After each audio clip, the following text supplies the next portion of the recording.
ነኝ እኔ የሰዋዊ ፍላጎት አለ ነጋዴ ነኝ ሲስተሙን እንትን አድርጌዋለሁ ያንን ነገር እኔ መጠቀም ፈልጋለሁ ግን ያን ሁሉ ትቼ የተናደድኩት ለዛ ነው ሁለተኛ ነገር የሆነ ዴሊቨሪ ካምፓኒ አለ እና የኛን ዴሊቨሪ ስም የሚያጠፉት ያንን ዴሊቨሪ ካምፓኒ እንዲሰራ ወደዛ እንዲዞሩ ነው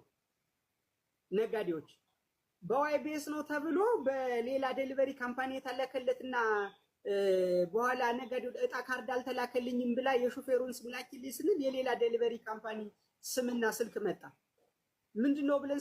ስናጣራ እንደዚህ ነው ኢትስ ኦኬ ያ ችግር የለብንም እኔ ውዳጇን ልጄን እንሳኝ አሁንም ያንን የዴሊቨሪውን ካምፓኒ ይሄ ቪዛ የማይሸጥ ከሆነ ቪዛ እየሸጠ አሁንም ኢትዮጵያ ላይ የሚነግድ ከሆነ አልሰማውም ቪዛ የማይሸጥ ከሆነ በትክክል ዴሊቨሪ የሚሰራ ከሆነ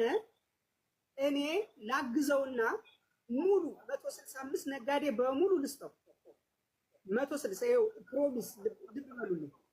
እንዳይጓተት አሁንም ከኢትዮጵያውያን ጋር ዴሊቨሪ መስራት ከፈለጉ እኔ ጋር ያሉ 30 ምናምን ሹፌሮችን እኔ የማመጣውን እኔ የማቀርበውን ፕሮዳክት ብቻ ዴሊቨር አደርጋለሁ እኔ ጋር ያለውን ፕሮዳክት ብቻ እኔ ጋር ሰራተኞች እቀጥራለሁ የሚሸጡ የራሴ ሾፕ ላይ በቃ ሽልማቴንም በእኔ በኩል ብቻ አደርጋለሁ እንዲሰራ የሚፈልጉትን እነሱም 80,000 ምናምን ድርሃም ካላቸው ኦልሬዲ ዴሊቨሪ ካምፓኒ መክፈት ይችላሉ አንደኛው 80,000 ድርሃም አለኝ ብሏል አራት ናቸው 80 160 320,000 ድርሃም በቃ አንድ በትንሹ የአራታቸውን አራት መኪና ገዝተው ዴሊቨሪ መጀመር ይችላሉ ስለዚህ እንደዛ አድርገው ይጀምሩ ላግዛቸው ይሄው ቃል ነው ሪከርድ አድርጉት